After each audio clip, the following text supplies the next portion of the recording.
वो हम पढ़ेंगे यूट्रस को। यूट्रस कहाँ पे है, नज़र आ रहा है आप लोगों को? यूट्रस पता लग रहा है कौन सा यूट्रस है? हैं कौन सा है? ये वाला।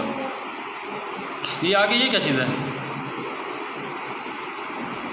ये जो आगे एंटीरियर पड़ी हुई है, ये आपको समझ आ रही है? इमेज कैसे है, ये इमेज कैसे है, ये इमेज कैसे है, ये कौन सा व्यू है, ये कौन सा व्यू है, समझ आ रहा है?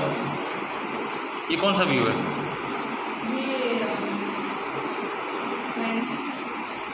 कोरोनल व्यू है। ये ऐसे करके काट के उन्होंने इमेज बना के आपके सामने खोल के रख दिया अंदर का हिस्सा, ठीक है? सामने वाला हिस्सा ये ऐसे ऐसे काट के, जब ऐसे काटेंगे तब यूट्रस नज़र आएगा ना सामने पड़ा हुआ। ऊपर भी यूट्रस नज़र आ रहा है और ऊपर और नीचे वाला दोनों यूट्रस नज़र आ रहा है। तो ये कोरोनल व्यू है, ये वाला कोरोनल व्यू है। हाँ जी, अगर दूध इस तरह कटा होता ना, ऊपर नीचे होता, वो मैं दिखाऊंगा वो व्यू भी कोई आपको जहाँ भी में जाएगी। तो ये कोरोनल है। तो कोरोनल के अंदर जो ऊपर वाला हिस्सा है, ये वाला कौन सा है? ये क्या चीज़ है? ये यूट्रस पड़ा हुआ है आपका, ठीक है? आप ऐसे समझें, आप पेशेंट को सामने देख रही हैं, एक बंदी आपके सामने बैठी हुई है, उसको आपको यूट्रस ऐसे होगा वो, ठीक है? समझ आ रही है ना कि नहीं आ रही? यूट्रस ऐसे पड़ा हुआ है। ये क्या चीज़ है साइडों पे?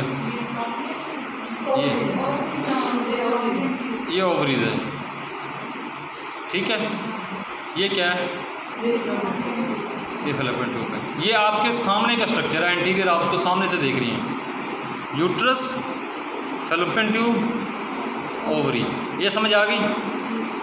ये क्या चीज़ है? ये वाला नीचे नाली एक और आ रही है, ये वाली इधर भी आ रही है और इधर भी आ रही है। नो,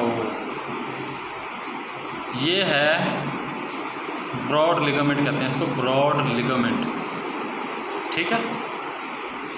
ब्रॉड लिगामेंट का काम ये होता है कि ये ओवरी को अपनी जगह पे फिक्स रखता है।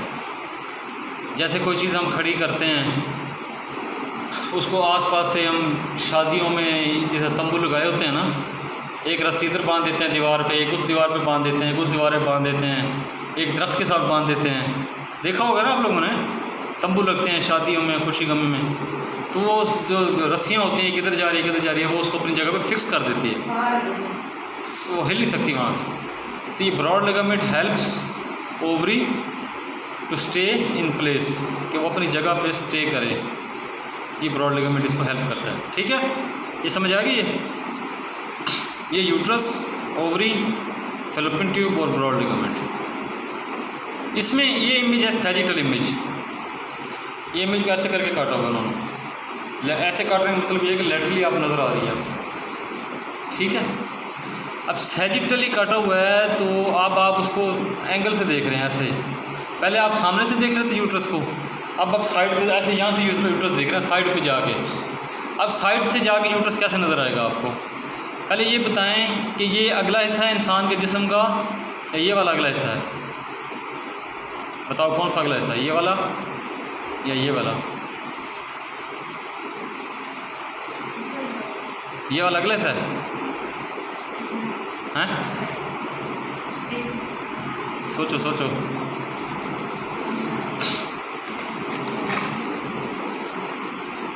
मैडम कौसर अपने वसी इल्म को जो है उसका इस्तेमाल करते हुए बताएं कि अगला हिस्सा कौन सा है और इसमें पिछला हिस्सा कौन सा है। देखो ना, आप एंगल से देख रहे हैं, साइड से, आप साइड से मुझे देख रहे हैं ऐसा करके। फॉर एग्जाम्पल एक चीज़ यहाँ है, एक ऐसे एक ऐसे। अब आपको पता होगा जब आप मुझे साइड से देख रही हैं तो आपको पता लग रहा है कि ये वाली साइड मेरी अगली है, लग रहा है ना, मेरा पेट आगे है और ये वाली जो स्पाइन है मेरी ये पीछे है। और आपको आगे पीछे डिफ्रेंशिएट हो रहा है कि मेरा अगला हिस्सा कौन सा है, पिछले हिस्सा कौन सा है? डिफ्रेंशिएट हो रहा है ना। इमेज में डिफ्रेंशिएट कैसे करेंगे आप? यहाँ बताएं इसमें कौन सा अगला हिस्सा है? आप साइड से देख रही हैं इसको, नहीं समझ आ रही?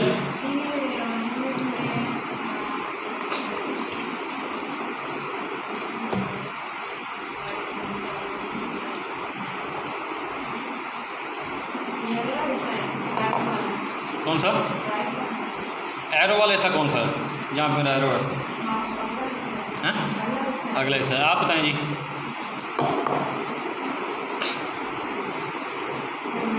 नहीं समझ आ रही। देखें ये क्या चीज़ है, इसका पता है ये क्या है? ये क्या है? ये स्पाइनल कार्ड नहीं, वर्टिब्रल कॉलम, वर्टिब्रल बोन्स ऐसी होती है ना, वर्टिब्रल बोन्स याद आ रहा होगा, ऐसी होती हैं। तो अब आप मैडम शायद साहब बता रही थी कि सर ये अगला हिस्सा है। कौन सा ऐसा इंसान है जिसकी जो स्पाइन है वो अगली साइड पर होती है? मतलब अब समझ आ गई आपको? तो ये कौन सी साइड है? अब तो कॉन्फिडेंस के साथ कवर लगी होती, अब तो स्पाइन भी नज़र आ गई आपको, तो ये पिछली साइड है। दूसरी बात है, ये क्या चीज़ है? ये ऊपर से ऐसे करके नीचे की तरफ आ रही है, ऐसे ऐसे ऐसे ऐसे ऐसे नीचे की तरफ आ गई, ये क्या चीज़ है? लार्ज इंटेस्टाइन है, वेरी गुड, क्योंकि लार्ज इंटेस्टाइन ऊपर से आती है ना। तो लार्ज इंटेस्टाइन ये वाला कौन सा पार्ट है, इसको क्या कहते हैं? एनस। और एनस से ऊपर गाल बैठो, वो तो ज़्यादा खौफ नहीं आता था। रेक्टम, एनस, ये बिल्कुल एंड वाली जो ओपनिंग होती है, एंड वाली ओपनिंग को एनस कहते हैं, उससे ऊपर रेक्टम होता है। फिर ये सिग्माइड कॉलन होता है, ये डिसेंडिंग कॉलन है, ठीक है? नहीं असेंडिंग नहीं, ये डिसेंडिंग कॉलन है, ये नीचे की तरफ आ रहा है, ऐसे नीचे आ रहा है। वो हम देखें, हमारा यहाँ पे हम वो इंटेस्टाइन नहीं पढ़ रहे ना, तो हमें ज़्यादा डिस्कस नहीं करना चाहिए। ये तो मैं आपको इसलिए बता रहा हूँ कि आपको ये समझ आ जाए कि आप देख कैसे रही हैं, आपको एंटीरियर पोस्टीरियर अगले से और पिछले से समझ आ जाए, एंटीरियर पोस्टीरियर। तो it is a posterior part. और आपको ये समझ आ गई ये है कि आपको जो रेक्टम होती है वो हमेशा पीछे होती है, स्पाइन के साथ आ रही है ना। तो रेक्टम जब अल्ट्रासाउंड आप करते हैं तो रेक्टम क्या है? पीछे होनी चाहिए, पोस्टीरियर। अब ये आपका है अगला पार्ट, ये क्या चीज़ है? पीला पीला येलो, ये येलो क्या है?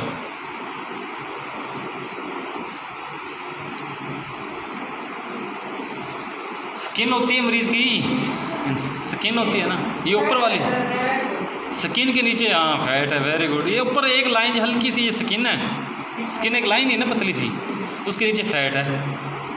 अब आपकी प्रोब आती है यहाँ पे, आपने यूट्रस देखना होता है ना, आपने यहाँ प्रोब रखी तो पहले आपको क्या नज़र आएगी? स्किन। आपने प्रोब यहाँ रखनी है ना, आगे यहाँ तो नहीं रखनी ना प्रोब, पीछे करके यहाँ रखें, स्पाइन की तरफ तो नहीं रखेंगे ना उल्टा लेटा के। मरीज़ कैसे लेटा होता है?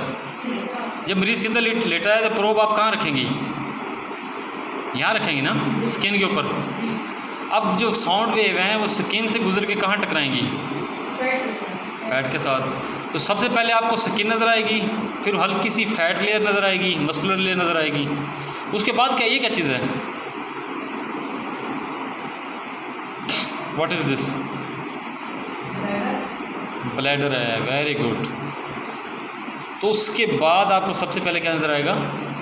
ब्लैडर नज़र आएगा, ठीक है?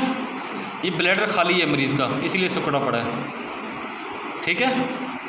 ब्लैडर नज़र आ गया। जब आप प्रोब रखेंगे सबसे पहले आपको ब्लैडर नज़र आएगा, ब्लैडर के बाद क्या नज़र आएगा? ये क्या है? ये है यूट्रस, ठीक है जी। तो आपने ये देखा कि यहाँ पे प्रोब रखी तो आपको ऊपर जो एंटीरियर स्ट्रक्चर नज़र आएगा वो क्या होगा? ब्लैडर, जो ऊपर नज़र आएगा, क्योंकि पहले ब्लैडर के साथ लगेगी साउंड वेव, फिर आगे जाएगी। आप लोगों ने अक्सर देखा होगा, कहा जाता है कि जी अल्ट्रासाउंड कराना है, मसाना खाली है, मसाना भर के आएँ, होता है, क्योंकि साउंड वेव जो है वो पानी में से इजीली गुजर जाती हैं। इसलिए मसाने में जब पानी होगा या यूरिन होगा तो वो ये भरा हुआ होगा, तो ये जब फुल होगा तो ये यहाँ पे पड़ा हुआ है, ये ब्लैडर यहाँ तक आ जाएगा, ऊपर तक आ जाएगा, ठीक है? ऊपर तक आएगा तो आपको यूट्रस का जो फंडस है और यूट्रस का सारा पार्ट है वो क्लियर नज़र आएगा। अगर हम इसको, अगर ये खाली है मसाना, तो ये सुकड़ के यहाँ तक आ जाएगा ब्लैडर, यहाँ तक। आपकी जब साउंड वेव गुजरेंगी तो ऊपर वाला फंडस क्लियर नज़र नहीं आएगा आपको, आप थक जाएंगे ढूंढ के, ब्लैडर नज़र नहीं आएगा आपको, ठीक है?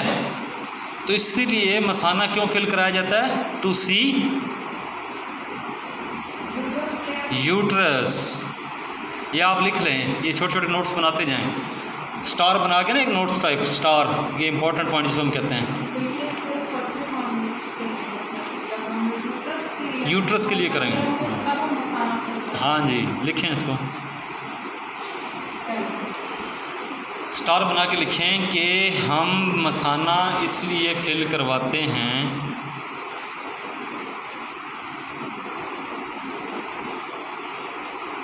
अब मसाना फिल कैसे करवाया जाता है, मरीज़ को कहा जाता है कि पानी पी लो, ऐसे नहीं है कि ड्रिप में लगाना शुरू कर दो उसको कि मसाना, फ्लूइड इनटेक, पानी पिला के इसका मसाना जब भर जाएगा, जब वो कहेगा कि जी मुझे यूरिन आ रहा है, तब आप उसको मरीज़ को बुलाएंगे, मरीज़ को लिटाएंगे। तो 7 अप तो वैसे ही उसको दे दें, चलो खुश हो जाता है। अब देखो ना, ये आपको चाहिए मसाना फिल करना है आपने, उसको 7 अप से क्या ताल्लुक है?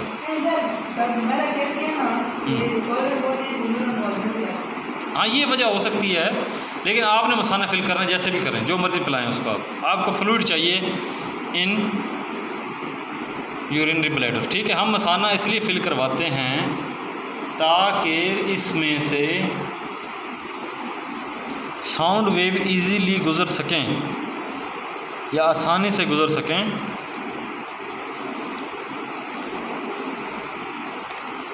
ठीक है, साउंड वेव आसानी से गुज़र सकें, और हम यूट्रस के सारे पार्ट्स, ठीक है, ख़ास तौर पर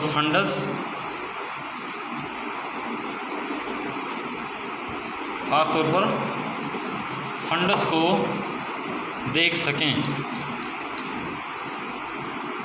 ये लाइनें समझ आई हैं? इसमें कोई कन्फ्यूजन यहाँ तक समझ आ गई आपको कि हमने मसाना फिल करवाया ताकि हम यूट्रस को पोस्टीरियरली देख सकें। अब अगर आपका मसाना पीछे होता फिर तो आपको फिल कराने की ज़रूरत ही नहीं थी ना।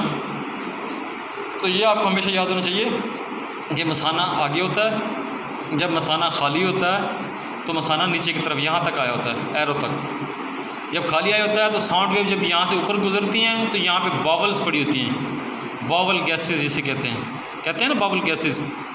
वो गैसेस की वजह से साउंड वेव गैसेस में से गुजरती नहीं सही तरह, और आपको फंडस ढूंढ थक जाते हैं, क्लियर आपको फंडस की एक शेप मिल ही नहीं रही होती।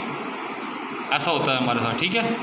तो जब आप उसको क्लियर कर लेंगे, यूट्रस फिल कर लेंगे मसाना ऊपर की तरफ आ जाएगा, साउंड वेव मसाने में से गुजरेंगे, यूट्रस आपको इजीली मिल जाएगा। जब मसाना फिल होगा तो वो यूट्रस को मज़ीद ऊपर के उसके जो बावल्स हैं, जो इंटेस्टाइन हैं, उनको ऊपर की तरफ धकेल देगा, धक्का लगा के प्रेशर के साथ। बावल गैसेस की वजह से जो रुकावट बन रही थी वो ख़त्म हो जाएगी और आप यूट्रस को आसानी से देख सकते हैं। तो ये आपको स्ट्रक्चर समझ आ गया अब?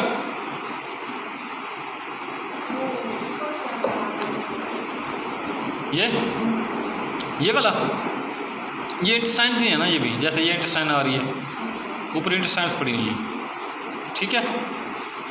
अच्छा, ये इमेज क्लियर हो गई है जी। अब ये देखें ज़रा, फैलोपियन ट्यूब। अब ये हमारा है, लिखें आप, एक हेडिंग लिखें,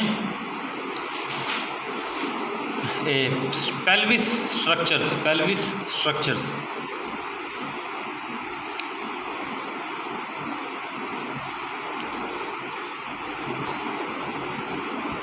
pelvis, PELVIS, pelvis structures. Pelvis structures number 1 लिखे नीचे, नंबर 1 ऑफ यूट्रस, ठीक है। नंबर 2 फैलोपियन ट्यूब, बल्कि ऐसा करें, नंबर 1 यूट्रस, नंबर 2 लिखें एडनेक्सा। एडनेक्सा, ADNEXA, एडनेक्सा, ठीक है। पहले स्ट्रक्चर कितने हैं जी? 2 हैं, यूट्रस है और एडनेक्सा है। यूट्रस हमने डिस्कस कर लिया है, कर लिया जी। अब यूट्रस डिस्कस कर लिया, अब हम एडनेक्सा की बात करते हैं। एडनेक्सा कहते हैं जो यूट्रस के इर्द गिर्द के जो पार्ट्स हैं, यूट्रस के अलावा ऑल स्ट्रक्चर्स एक्सेप्ट यूट्रस और एडनेक्सा। ठीक है, यूट्रस के अलावा जो जगह हैं, ये जो स्ट्रक्चर्स हैं, लिख लें इसको। एडनेक्सा किसे कहते हैं, लिखें। यूट्रस के अलावा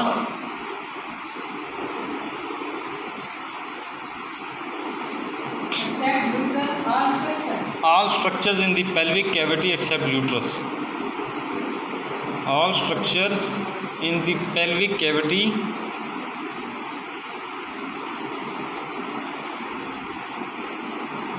except uterus are called adnexa.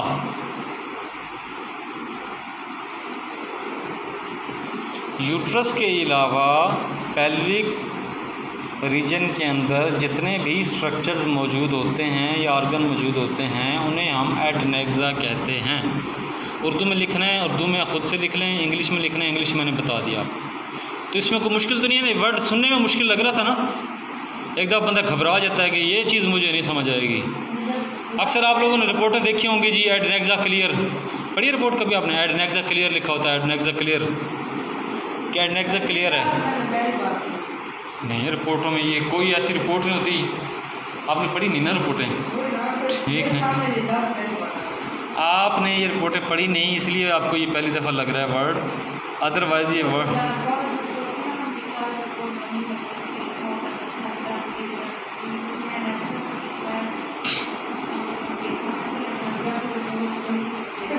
ये देखिए ज़रा, अभी मैं आपको दिखाता हूँ।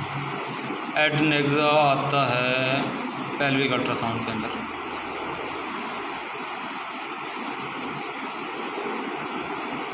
ये क्या लिखा हुआ है? पेल्विक अल्ट्रासाउंड कर रहे हैं ना हम, यूट्रस और एडनेक्सा। आ गया ना? तो आपने क्या कमेंट करना है? यूट्रस के ऊपर कमेंट करना है और एडनेक्सा पे कमेंट करना है। यूट्रस के अंदर हम लिख रहे हैं anteverted normal in size, shape, contour, measuring, size measure कर लिया, endometrium diffuse, no fibroid seen. Ovary ठीक है, मेजरमेंट बाज़ हो जाती है, बाज़ नहीं होती। ठीक है, लेकिन आप ओवरी के अंदर सिस्ट देखते नज़र आती है। ठीक है, अगर नहीं है तो आप नॉर्मल लिख के भेज दें। ठीक है, ओवरी का साइज़ मेजर करना ज़रूरी नहीं है, आपने देखना है जस्ट के सिस्ट हैं कि नहीं। अगर आपको थैलिया नहीं मिली तो ओवरी नॉर्मल ही होती है। ठीक है, ओवरी एडनेक्सा। अब देख लिया ना, ये रिपोर्ट का it is an very important part of pelvic report. आप एडनेक्सा नहीं छोड़ सकते आप। ये लिखा हुआ है एडनेक्सा और नीचे लिखा हुआ है नो एडनेक्सल पैथोलॉजी सीन, लिखा हुआ है जी कि एडनेक्सा के अंदर कोई बीमारी या कोई पैथोलॉजी नहीं है, कोई सिस्ट नहीं है, कोई फाइब्रॉइड नहीं है, कोई मैस नहीं है, कुछ भी नहीं है एडनेक्सा के अंदर। तो एडनेक्सा नॉर्मल है। यूट्रस के अलावा जो पेल्विक स्ट्रक्चर है उसमें कोई ऐसी चीज़ नहीं है जिसको हम कहें कि डिजीज़ है। ठीक है, तो ये एडनेक्सा क्लियर है जी? कोई समझ आइए, अंडरस्टैंडिंग हुई? अब हम कहाँ पे मौजूद थे? यहाँ पे, ऐसे ही है। तो एडनेक्सा हमने क्या आपने समझी एडनेक्सा की? बताओ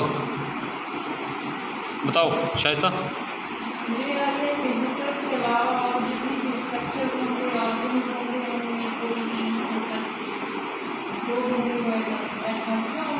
very good.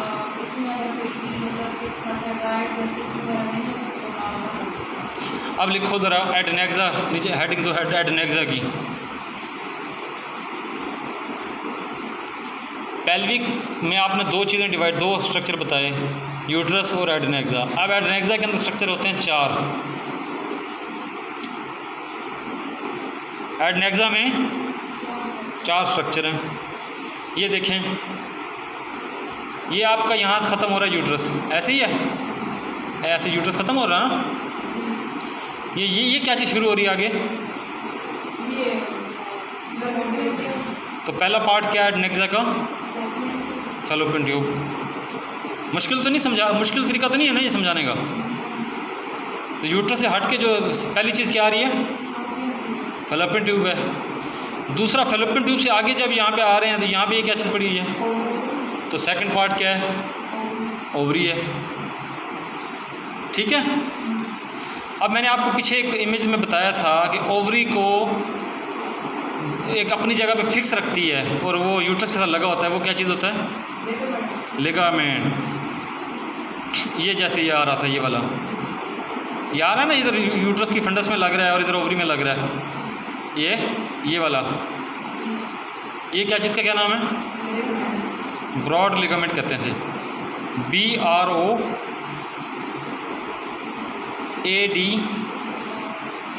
BROAD, broad.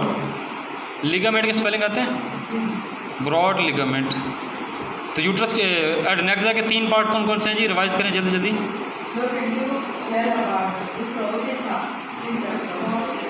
Problem मतलब मुश्किल तो नहीं है ना, ये चीज़ ये भी याद हो जानी चाहिए ना आपको। चौथा पार्ट है, ये देखें आप, ये क्या चीज़ है? यूट्रस। ये यूट्रस पड़ा हुआ है ना पीछे, ये आगे ब्लैडर। ये ब्लैडर और यूट्रस के दरमियान ये खाली जगह है ना, थोड़ी सी नज़र आ रही है कि नहीं आ रही? ये वाली मामूली सी जगह। अच्छा, अब यूट्रस और ये क्या चीज़ है? रेक्टम। ये लार्ज इंटेस्टाइन है रेक्टम। अब रेक्टम और यूट्रस के दरमियान खाली जगह है कि नहीं? अब बोलो, है ना?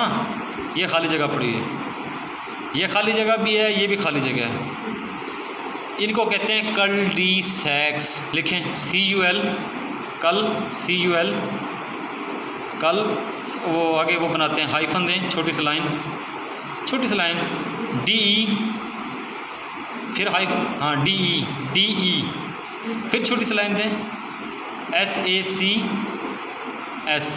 SACS, कल डी सैक्स। तो ये इन चारों क्या कहते हैं? एडनेक्सा। ठीक है। अब हम जब पेल्विक अल्ट्रासाउंड की रिपोर्ट देते हैं, उसमें हम पहले यूट्रस देखते हैं, ठीक है। फिर हम ये इनमें से 2 चीज़ें में नज़र आती हैं, ओवरी और कल डी सैक। हमें फेलोपियन ट्यूब नज़र नहीं आती, ब्रॉड लिगामेंट नज़र नहीं आता, ठीक है। तो लिख लें बेशक अल्ट्रासाउंड, इसके आगे लिख लें कि वो आगे हम पढ़ेंगे ना, वो मैंने तरतीब से पहले यूट्रस को हम पढ़ेंगे ना आज।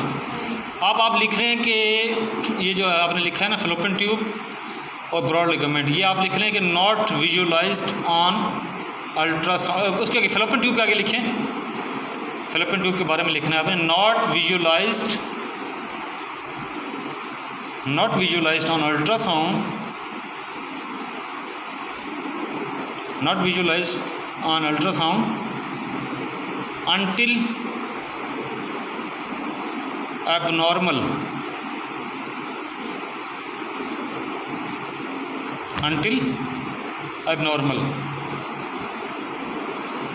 इस लफ्ज़ का क्या मतलब है?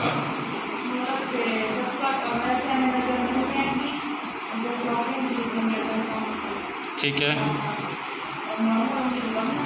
हाँ वेरी गुड। अंटिल एबनॉर्मल का मतलब ये होता है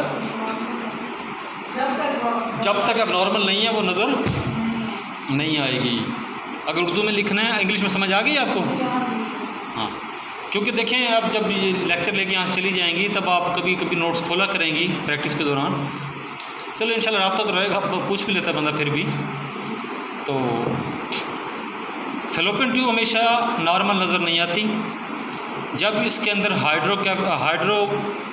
इसके अंदर पानी हो, काफ़ी ज़्यादा हो, हाइड्रोसल्फिंग्स कहते हैं इसको, वो हम आगे देखेंगे, या पस हो इसके अंदर, ठीक है, तब ये नज़र आती है। मतलब इसके अंदर कोई नॉर्मलिटी होगी, ये बहुत ज़्यादा स्वेल हो जाएगी, ठीक है, तब ये नज़र आएगी, अदरवाइज नॉर्मल नज़र नहीं आएगी। Broad ligament not visualized on ultrasound.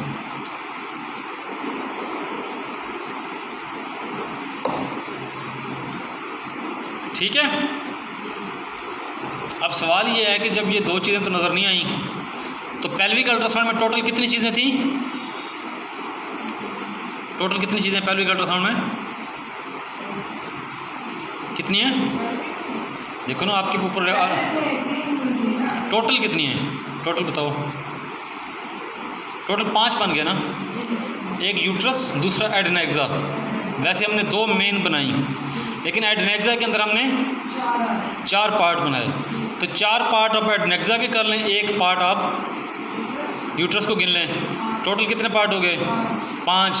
5 में से 2 आपको अल्ट्रासाउंड पे नहीं नज़र आएंगे। हाइड्रोस फैलोपियन ट्यूब और ब्रॉड लिगामेंट नज़र नहीं आ रहे। पीछे कितने रह गए? 3 कौन कौन से रह गए? नंबर 1, सबसे पहले आप क्या देखेंगे? यूट्रस देखेंगे। फिर आप क्या देखेंगे? ओवरी देखेंगे। फिर क्या देखेंगे?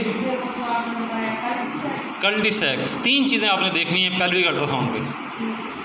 जब आपके पास मरीज़ आता है, ये पेल्विक अल्ट्रासाउंड कर दो जी, मिसाल है पेशेंट ऐसे होते हैं जिनको हमल नहीं है, नॉर्मल फीमेल्स हैं, अनमैरिड फीमेल्स हैं, सिर्फ मैरिड ना है, अगर अनमैरिड फीमेल आ जाती है, उसका पेल्विक अल्ट्रासाउंड करना है आपने।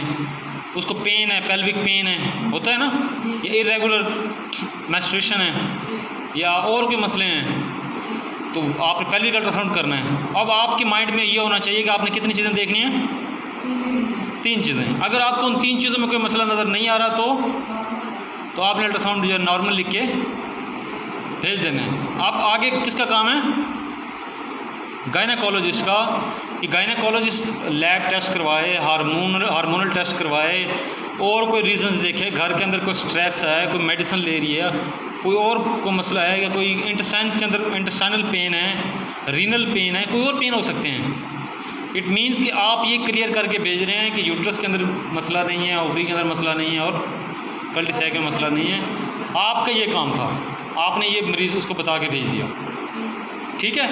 अब गायनेकोलॉजिस्ट देखेगी कि इसको इंटेस्टाइनल पेन है, मस्कुलर पेन है, ठीक है, रीनल पेन है, किडनी पेन है, या कोई ड्रामे कर रही है, या और हैं। हाँ, बात करने का मकसद ये है कि फिर आगे उसने देखना है कि क्या मसला है।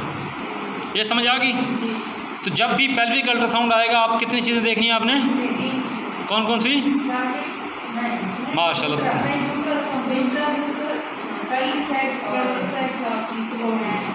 ओवरी तरतीब से याद रखा करें, यूट्रस, ओवरी, कल्टीसैक, ऐसे तरतीब से चलना है आपने। माइंड में तरतीब होगी, अल्ट्रासाउंड करते हुए भी तरतीब चलेगी, कॉन्फिडेंस भी होगा। माइंड में तरतीब नहीं होगी, बिखरा हुआ माइंड होगा, कभी कल्टीसैक सोचेंगे मैं कल्टीसैक देख लूँ। अगर आप पहले आप यूट्रस को क्लियर कर लें, यूट्रस क्लियर कर लिया आपने, फिर आप एडनेक्सा पे टाइम लगाएं, फिर वहाँ से कल्टीसैक पे आ जाएं, ठीक है।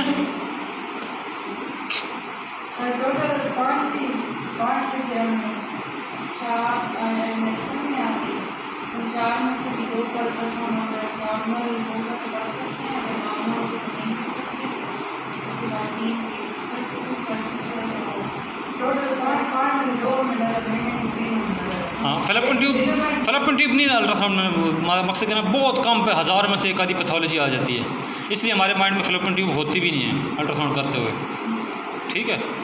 1000 में से एक आधा, 2000 में 10,000 में से कोई एक आधा मरीज़ कोई इसकी पैथोलॉजी लेके फिर होता, अदरवाइज ये पैथोलॉजी बहुत कम होती है, ठीक है। तो इसलिए मैंने आपको 3 मेजर जो है ना, आपने मोस्ट कॉमनली आप जो टीचिंग को डील कर रहा हूँ 3 है। तो ये स्ट्रक्चर देख लें, आपको समझ आ गया? ये स्ट्रक्चर कैसा है? ये आपके सामने है, समझ लीजिए पेशेंट आपके सामने बैठा हुआ है, ऐसे होती है। ये फंडस के साथ ही करके देखें, ये फंडस है ना, फंडस के बिल्कुल बराबर के लेवल के ऊपर, इक्वल लेवल पे पड़ी हुई है ओवरी। जब आप ट्रांसफर रखते हैं तो दरमियान में आपको फंडस नज़र आती है, इधर ओवरी नज़र आती है और इधर भी ओवरी नज़र आती है।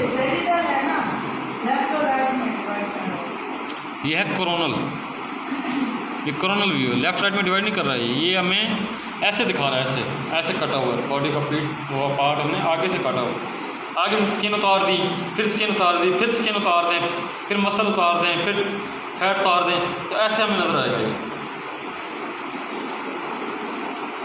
साइटल ऐसे होता है कि ये वाला पार्ट काट दो, ये वाला पार्ट काट दो, ये वाला पार्ट काट दो। साइटल में तो आपको एक चीज़, एक हिस्सा नज़र आता है। साइटल का मतलब ऐसे काट रहे हैं ना, जब आपने ऐसे काट दिया तो राइट वाली ओवरी निकल ना जाएगी इमेज में से, फिर आप ऐसे आए, यहाँ से आपने यूट्रस काट दिया तो आधा यूट्रस निकल जाना चाहिए, फिर आप ऐसे आए तो मज़ीद यूट्रस निकल जाना चाहिए और सिर्फ इतनी सी ओवरी रह जानी चाहिए। साइटल ये काट होता है, ऐसे ही है। ये आपका कट है कोरोनल, मतलब आपने स्किन उतार दी आगे वाली, आगे से फैट सुपीरियर फिर ऊपर नीचे वाला, ठीक है। तो ये जो आपका व्यू है ये आपको वक्त के साथ साथ समझ आएगा, अभी शायद आप कंफ्यूज हो रही है थोड़ी सी। ये व्यू आपका कोरोनल है, ठीक है। तो ये समझ आ गई कि कैसे है ये फैलोपियन ट्यूब, यूट्रस और ये सर्विक्स है और नीचे वेजाइना है, ठीक है। अब आ जाएं आगे। अब आप देखें यूट्रस के कितने पार्ट्स हैं, ठीक है। आप लिखें जी parts uterus, parts of uterus.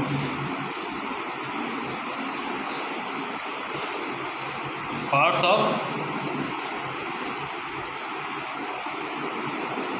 Uterus.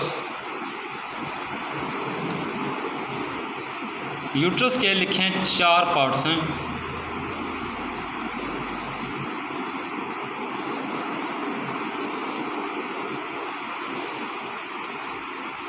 लिखें, पहला लिखें फंडस,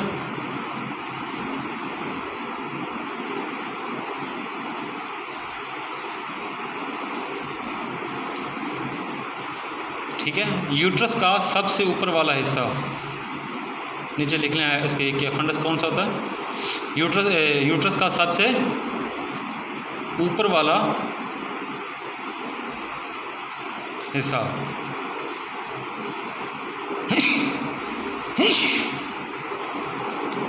ठीक है।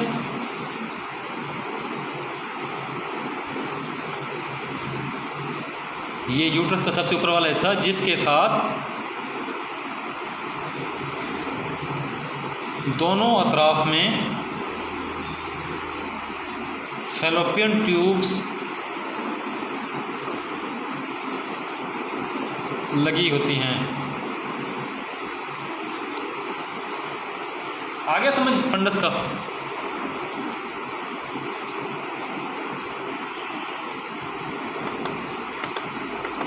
ये देखें, ये फंडस है, ऊपर वाला हिस्सा, सबसे ऊपर वाला हिस्सा, ठीक है।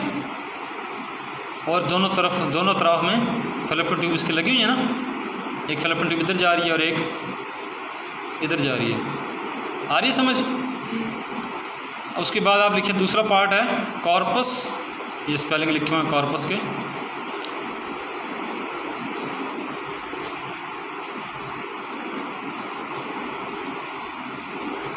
ठीक है। कॉर्पस इसको हम कहते हैं body of uterus,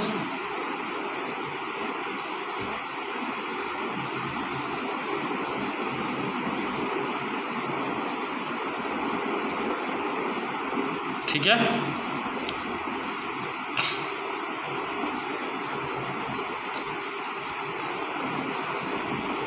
body of uterus इसको कहते हैं, ये सेकंड पार्ट है। और ये रहा, ये फंडस है और ये दरमियान वाले से यहाँ से लेके यहाँ फंडस तक, ये वाला पार्ट ये देख रहे हैं, यहाँ से लेके ना ऊपर वाला फंडस है ना, यहाँ से लेके यहाँ तक ऐसे कर लें, ये सारा जो है इसको कहते हैं बॉडी ऑफ यूट्रस, ठीक है। तो ये सबसे बड़ा पार्ट होता है यूट्रस का ये।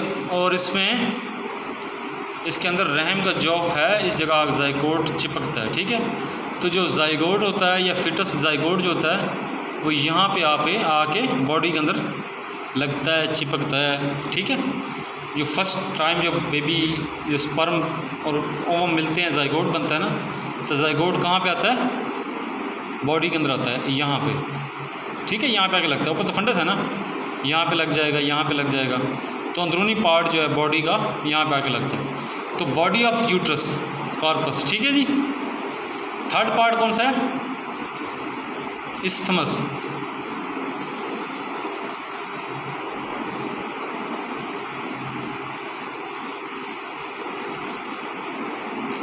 इस्थमस जो है ये तंग हिस्सा है यूट्रस का, तंग हिस्सा,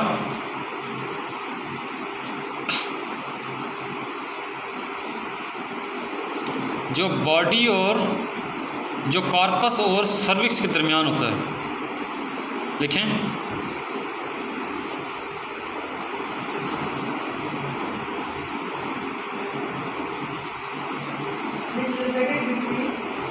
which is located between corpus and cervix of uterus.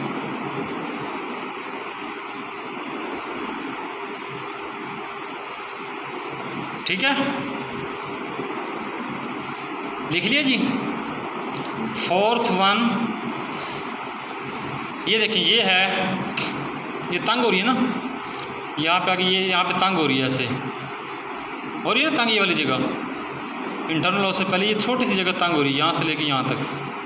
इस तंग पार्ट को कहते हैं इस्थमस, जहाँ पे वो तंग हो रहा है पार्ट, ठीक है। नेक, आमतौर पर इस्थमस जो नेक को भी कहते हैं। आपने सुना होगा कि इस्थमस थायराइड ग्लैंड के अंदर भी होता है। थायराइड ग्लैंड दोनों साइडों में चौड़ा होता है, लेकिन यहाँ पे आके वो तंग हो जाता है दरमियान में, तो वो इस्थमस अनाटॉमिकली बॉडी के अंदर जहाँ भी पॉट ब्रॉड से कोई भी पॉट तंग होता है तो उसको इस्थमस कहते हैं। ये इस्थमस को नेक भी कहते हैं, नेक, गर्दन। जैसे हमारा सर है, आगे फिर मुंह चौड़ा या सर चौड़ा होता है और गर्दन आगे से हमारी नेक तंग होती है ना, तो इसको हम इस्थमस या नेक भी कहते हैं। तो नेक समझ आ गई इस्थमस की। उसके बाद है जी सर्विक्स। सर्विक्स लिखें जी।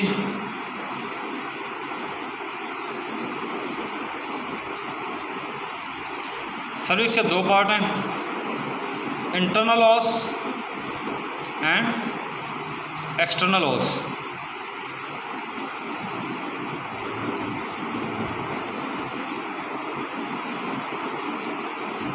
इंटरनल एंड एक्सटर्नल ऑस, ठीक है।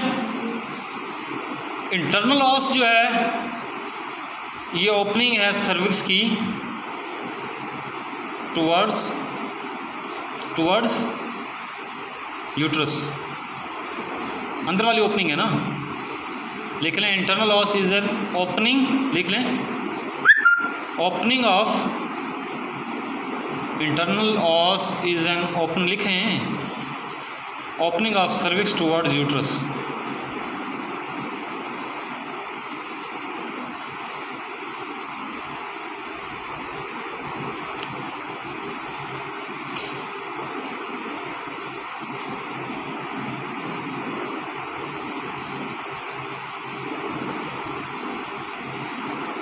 और external os towards uterus, external os is an opening of, heading बनाएं, external os is an opening of cervix towards vagina। ये एक्सटर्नल ऑस है और ये वेजाइना, तो वेजाइना की तरफ जो ओपनिंग है सर्विक्स की, इसको हम कहते हैं एक्सटर्नल ऑस। और सर्विक्स की इंटरनल ओपनिंग जो कि यूट्रस की तरफ है, उसको हम इंटरनल ऑस कहते हैं। कोई मुश्किल तो नहीं है, ये कॉन्सेप्ट आसानी से समझ आ गया। चलो शुक्र है जी, आगे चलें अगली इमेज पे। ये क्लियर है? अब ये देखें आप, इसमें आपको क्या नज़र आ रहा है? Ultrasound of uterus. जब आप यूट्रस का अल्ट्रासाउंड करते हैं तो ये प्रोब कैसे रखी हुई है जी?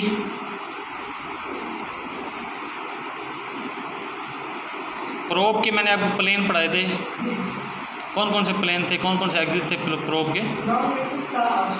शॉर्ट एक्सिस और लॉन्ग एक्सिस। तो ये कौन से एक्सिस में है प्रोब? लॉन्ग एक्सिस में है। Very good. तो लॉन्ग एक्सिस में है तो ये वाला हिस्सा जो है ये ऊपर वाला हिस्सा है और ये वाला हिस्सा नीचे वाला है। तो मैंने आपको बताया था कि जो हमेशा ऊपर वाला हिस्सा है वो कौन सी साइड पे नज़र आता है? लेफ़्ट साइड पे नज़र आता है हमारे। तो ये ऊपर वाला हिस्सा प्रोब का, ये ऊपर वाला हिस्सा जहाँ पे फंडस होनी चाहिए ना, ऊपर हमेशा फंडस होती है, अभी आपको मैंने पढ़ाया है। तो फंडस आपको ऊपर है, तो ऊपर वाली फंडस आपके कौन सी साइड पे नज़र आएगी? लेफ़्ट पे। तो ये आपका लेफ़्ट बन रहा है, ज़रा हाथ चेक करें अपने, हाथ उठा के। लेफ़्ट बन रहा है आपका ये वाला पार्ट? हाथ उठा के देखें ना, ज़रा हाथ उठाएँ, इधर करें, हाथ आगे करें हाथ आगे, बन रहा है ना। तो ऊपर वाला हिस्सा प्रोब का हमेशा आपके लेफ़्ट साइड पर आएगा। जैसे मैं अगर इधर मूव करता हूँ तो मेरा ये ऐसे करके लेफ़्ट आता है, देखिए ये लेफ़्ट है मेरा और ये मेरा राइट है। तो प्रोब का ऊपर वाला हिस्सा मेरा लेफ्ट साइड ऐसी है।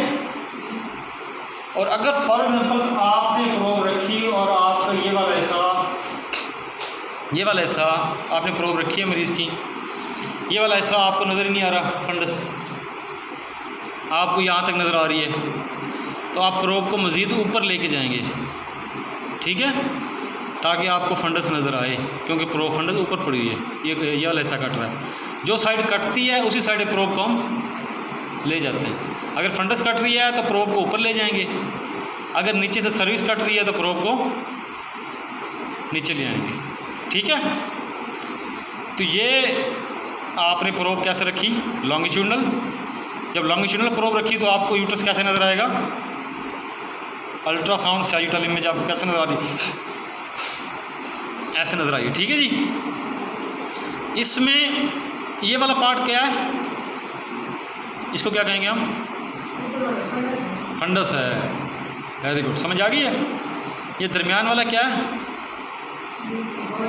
बॉडी, और ये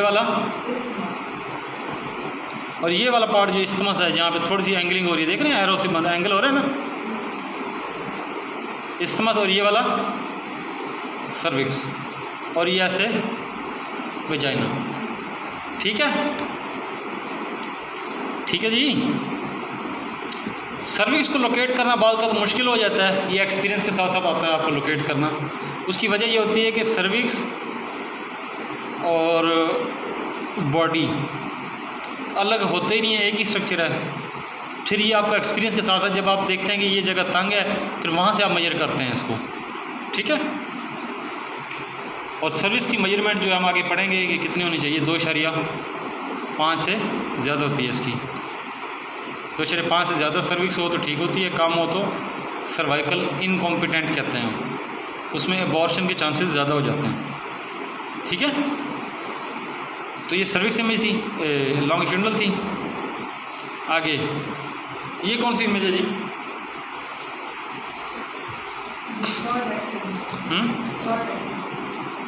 शॉर्ट एक्सिस है। ये प्रोब कैसे रखी है हमने, शॉर्ट एक्सिस में ट्रांसफर्स रखी हुई है, समझे आप, ठीक है। हाँ शॉर्ट एक्सिस है ना, ये ऐसे रखी हुई है ना, ऐसे, ठीक है। अब शॉर्ट एक्सिस जब आपने प्रोब रखी हुई है तो शॉर्ट एक्सिस मैंने आपको बताया था, ये देखिए इमेज, ओहो ये वाली, ये वाली, अब आपने ऐसे रखी हुई है प्रोब, ऐसे ऐसे आ रही है ना शॉर्ट एक्सिस में, है ना। तो उसमें आपको यूट्रस की क्या नज़र आ रही है, फंडस, और उसी के लेवल पे क्या आ रहा है, ओवरी। तो फंडस और ओवरी दोनों आपको नज़र आ रही हैं एक इमेज में। फॉर एग्जांपल ये देखें, आ रहा है ना, लेकिन ये तस्वीर के अंदर नज़र आ रहा है, लेकिन ये बहुत कम ऐसा होता है कि आपको रियल में जब आप स्कैन कर रहे हो आपको नज़र आए। थोड़ा सा डिस्टेंस बाज़ ज़्यादा होता है, थोड़ा यूट्रस बाज़ बड़ा होता है, आपको एक इमेज में सिर्फ यूट्रस नज़र आ जाता है, फिर आप थोड़ा सा प्रोब को घुमाते हैं, इधर घुमा के जाते हैं तो आपको राइट ओवरी ढूंढते हैं, इधर जाते हैं तो लेफ्ट ओवरी ढूंढते हैं। एक इमेज में आपको नज़र नहीं आता, प्रैक्टिकली बहुत कम होता है, ठीक है। तो ये आपका कौन सा व्यू है जी, शॉर्ट एक्सिस। शॉर्ट एक्सिस में दरमियान में आपको यूट्रस नज़र आया, ठीक है, साइड पे राइट ओवरी और लेफ्ट ओवरी। मैंने आपको बताया था जब आप ट्रांसफर्स लेते हैं मिरर इमेज बनती है कि नहीं। अब देखिए आपका जो लेफ़्ट है, मतलब यहाँ पे जो लेफ़्ट ओवरी है वो आपका राइट होगा, चेक करें ज़रा। आपका जो राइट है स्क्रीन का लेफ़्ट है कि नहीं, देखें बन रहा है, और आपका लेफ़्ट जो है उसका राइट ओवरी बन रहा है कि नहीं। तो इसको क्या कहते हैं, तो मैंने आपको पढ़ाया था ना कि जब ट्रांसफर्स रखते हैं तो आपको मिरर इमेज मिलती है। आप समझ आए मिरर इमेज कॉन्सेप्ट कैसे हुआ ये कि नहीं आया, अब आई है ना समझ। अच्छा उस दिन भी आ गई थी, चलो शुक्र है। आगे देखें, ये हमने पढ़ लिया है, पढ़ लिया ना, फंडस कॉर्पस इस्थमस। अच्छा रहम की जो लंबाई है वो कितनी होती है वो हम आगे मज़ीद पढ़ेंगे बाद में।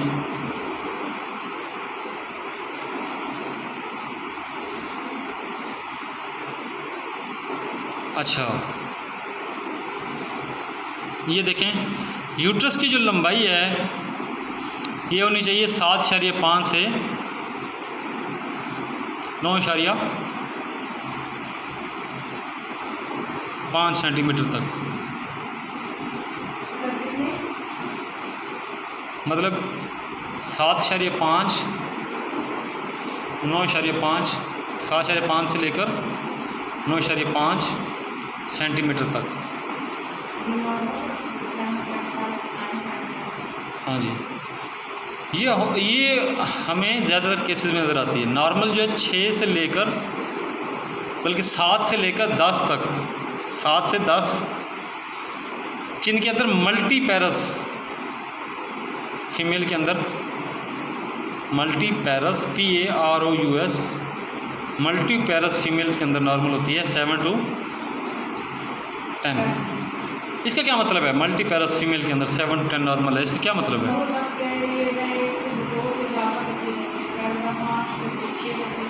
जिन्होंने 2 बच्चे जने हुए हैं, 2 बच्चे जो 2 बच्चों की माँ हैं, 3 4 5 2 से ज़्यादा जिनके बच्चे हैं, उनकी यूट्रस का साइज़ क्या होता है? लंबाई में 10 होना चाहिए। ठीक है,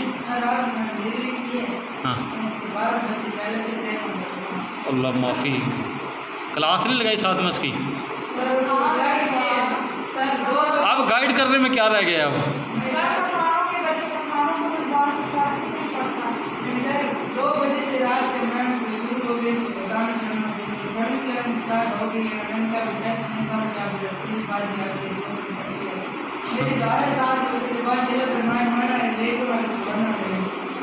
आज उनका 13वां बच्चा था। आज तो उन्होंने बताया नहीं हमारा कितना प्लान है, कितने करने का प्लान है।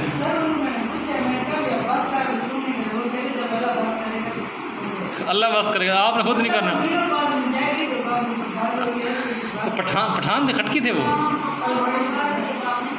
नहीं, ये मुझे ये समझ आती है कि जो हमारे हमसे जो बड़े थे ना, हमारी जो मतलब जो अगली पिछली जनरेशन थी, उनके तो बच्चे होते थे ज़्यादा, लेकिन जो अब जो जनरेशन चल रही है वो तो मेरा ख्याल है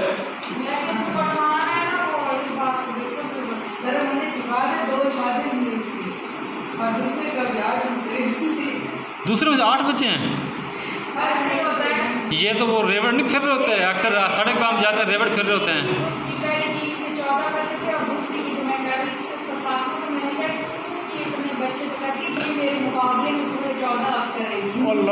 अच्छा, वो 10 से तो ऊपर आराम से कर जाते हैं, मुझे लग रहा है ये।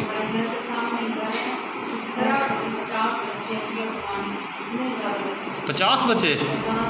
उसने कितनी शादी की हैं?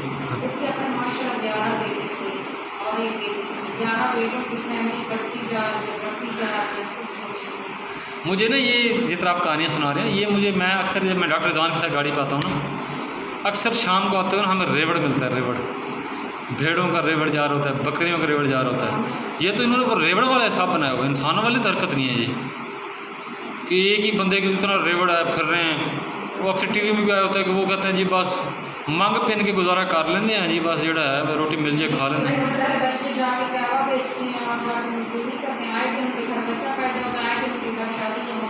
अच्छा, आज दिन उनके घर कोई ना कोई फोतगी हुई होती होगी।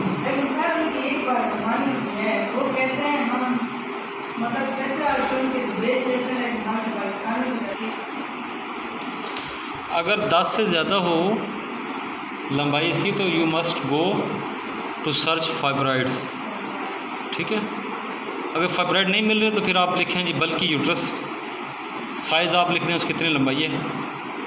ठीक है,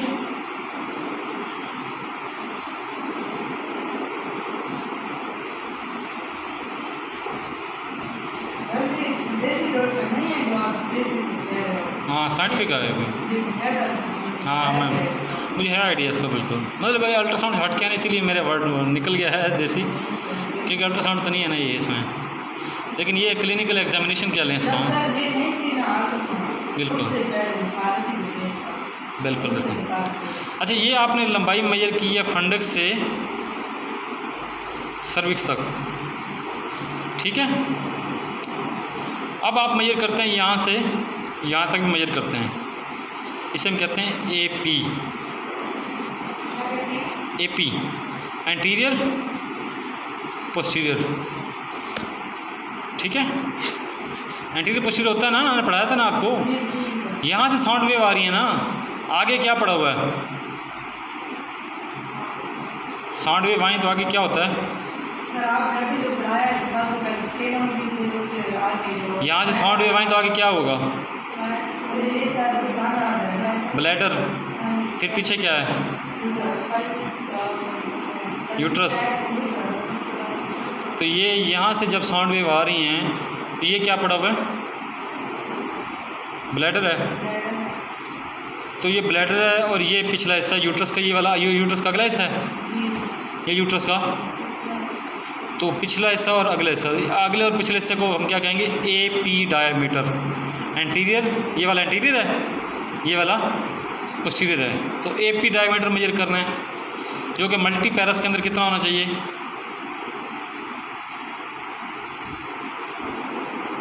4 से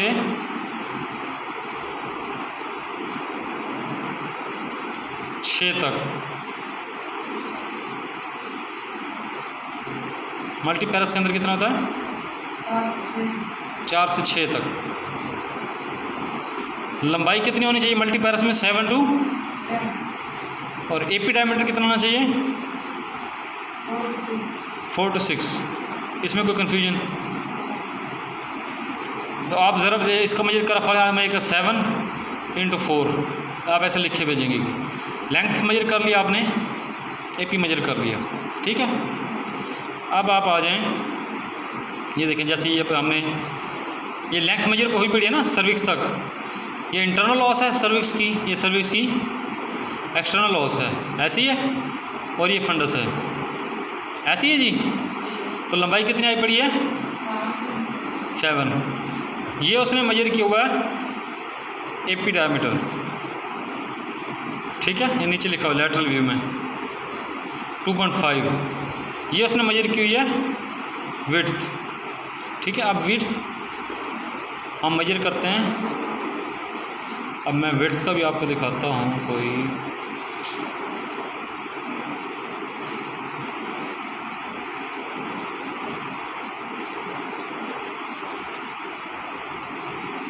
अच्छा, बहरहाल ये हमने कहाँ पे थे? यहाँ पे। तो ये मेजर कर लिया आपने। अब मैं विड्थ की, मेरे पास यूट्रस की लंबाई, यूट्रस का AP हमने बता दिया। विड्थ जो है वो मल्टी पैरस पेशेंट के अंदर 5 to 7 होना चाहिए।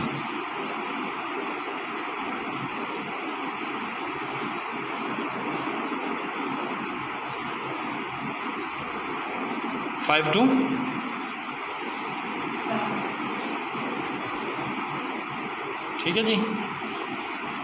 ये इमेज सीधी नहीं हो रही, ये बुकिश नोट्स हैं ये मैंने बनाए हुए हैं। ये लिखा है ना multi पैरस 10 into 6 into 7, 8 into 4 into 5, ठीक है। ये 2 रेंज में, मतलब कम 7 से 10, 4 से 6 और विड्थ 5 से 7। कौन सा? उनके लिए हम 8 से, मतलब उसके लिए कम हो ना, 7 से 8, 7 से 9। देखिए मेरी बात सुने, मैं आपको बताता हूँ। मल्टी पैरस आपने लिख लिया, इससे आप 2 सेंटीमीटर दोनों का काम कर देंगे नली पैरस के लिए, नॉन प्रेग्नेंट के लिए ना। 2 सेंटीमीटर सब के लिए कम कर दें आप। लिख लें, आप लिख लें। ये मल्टी पैरस आपको ना एक स्टैंडर्ड याद होगी वैल्यू, क्योंकि आपके पास ज़्यादातर 100 में से 95 मरीज़ तो ये आएंगे ना आपके पास, तो आपको ये याद होना चाहिए।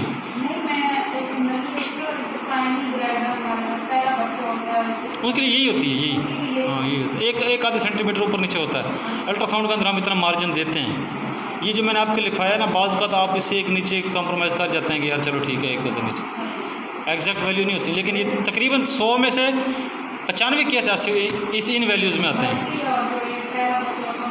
हाँ, उनकी तकरीबन सेम होती है। एक आधे सेंटीमीटर का या 1 सेंटीमीटर का ऊपर नीचे हो भी जाए तो उतना वो परेशान नहीं हो जाना, या मरीज़ को परेशान नहीं कर देना। ज़्यादा फ़र्क आ जाए ना, मैंने आपको लिखवाई है नॉर्मल वैल्यू 8, अगर आ रहा हो 5 या 6 आ रहा हो, फिर आपको थोड़ा सा परेशान होना चाहिए कि भाई मसला है। अगर वो आ रहा है 7.5, आपको बोला है बीबी तेरा तो बड़ा बड़ा मसला है, बीबी को परेशान करके भेज दो, इतना तो होता है। देखिए ना, अब इंसान के जो कद हैं, एक बंदे का मसाला जो नेचुरल कद हैं हमारे कितने हैं, 5.2, 3, 4, 5, ये हमारे नेचुरल हैं। लेकिन एक बंदे का अगर 4.5 है 100 में से, तो उसको परेशानी वाली बात तो नहीं है ना, गुजारा चल जाता है। या एक बंदे का 6.1 है, तो भी हम कहते हैं चलो खैर है यार, ठीक है।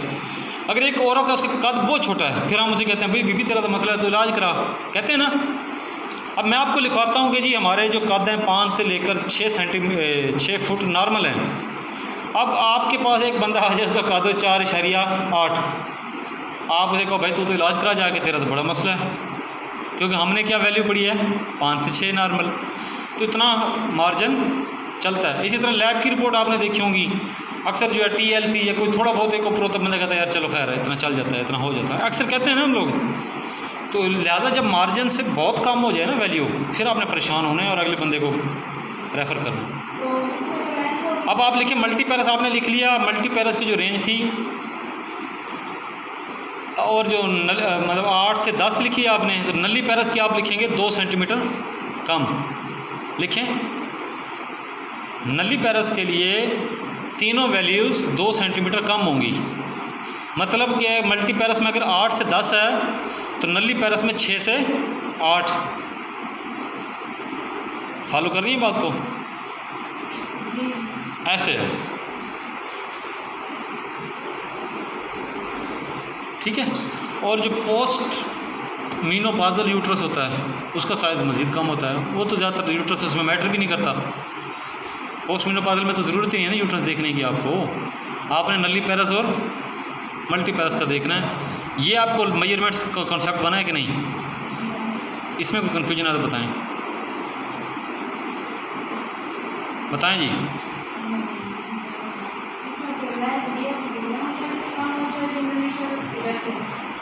हाँ जी, 7, हाँ जी।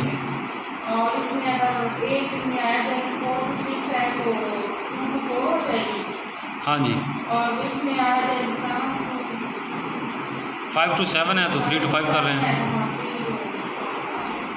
ठीक है।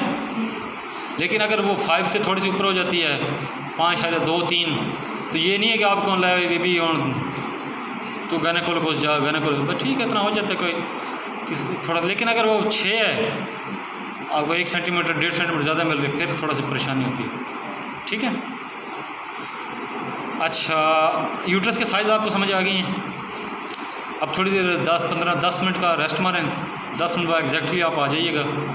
फिर हम आगे क्या पढ़ेंगे, यूट्रस के लेयर्स, एंटीवर्टेड यूट्रस, रिट्रोवर्टेड यूट्रस, ये हम पढ़ेंगे इसके बाद, ठीक है। बल्कि यूट्रस, यूट्राइन फाइब्राइड, ये इंशाल्लाह हम पढ़ेंगे।